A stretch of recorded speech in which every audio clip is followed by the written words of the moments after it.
Hello, my name is Martin. I'm a student of London School of Emerging Technology, where I'm currently pursuing a certificate program in business analysis.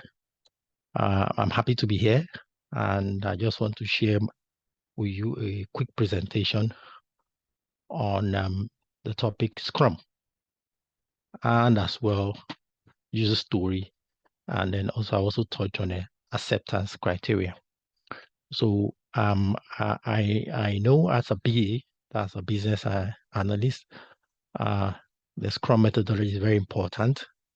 And as a rule, it's important that every BA knows this methodology. So basically, what does Scrum mean? So the Scrum methodology, Scrum, it's a project management methodology that kind of help developers or help you build project faster. And it's a methodology which obviously, more or less like the opposite of the waterfall. And it consists of several activities that needs to be done as a whole. First, I'll use this slide presentation to explain what the Scrum methodology is. First, you start with the product backlog, and in there you have all your to-do list. From there, the product owner picks up one of the to-do, moves it to a sprint planning session, and that to-do is put in a sprint backlog. Sprint planning section is where like I said, the product manager has picked up one of the to-do and moved to the sprint backlog. And there, it takes it to the daily scrum.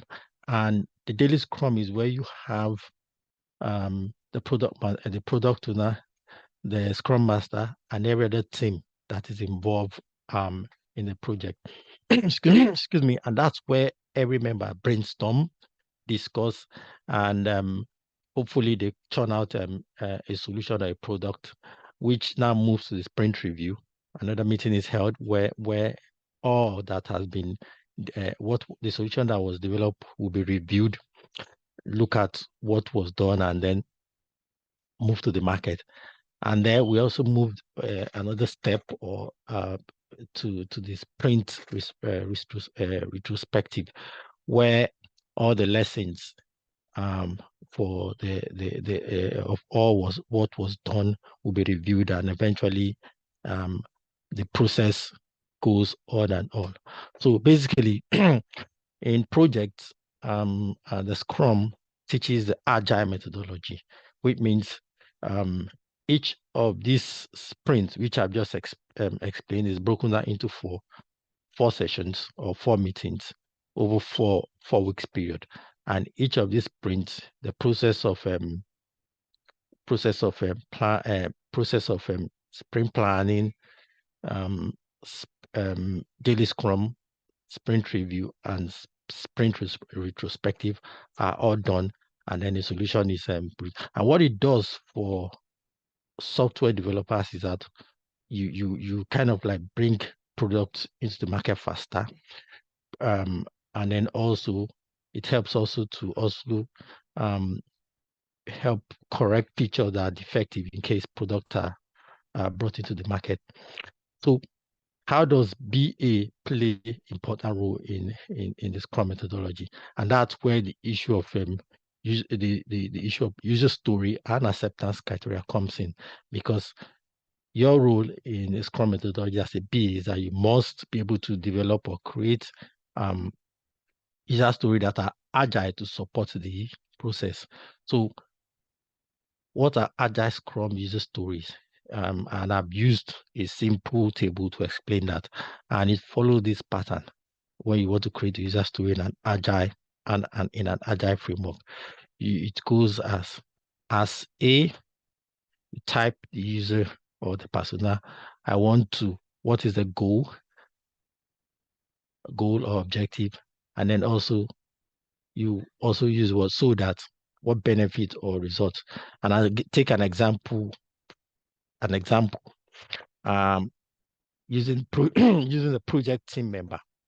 They know all my tasks in advance, and then I can prepare and plan my time properly. So if I'm going to put it into that user story sample, so I say as a project team manager, I want to know all my tasks in advance so that I can prepare and plan my time properly.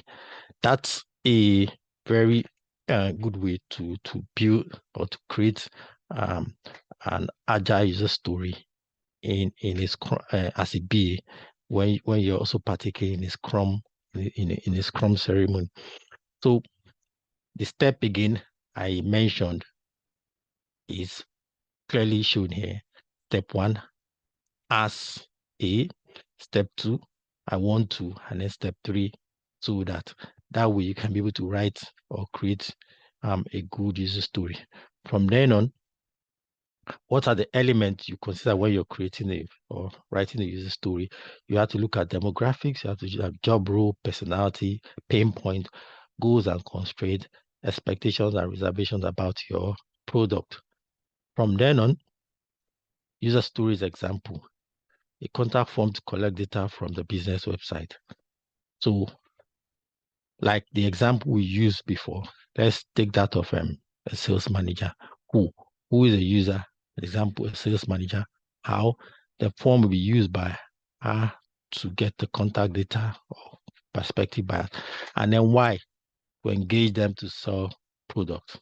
So simply put, creating a user story for that to become as a sales manager, I want to gather website users data so that I will be able to engage with them to sell my product better.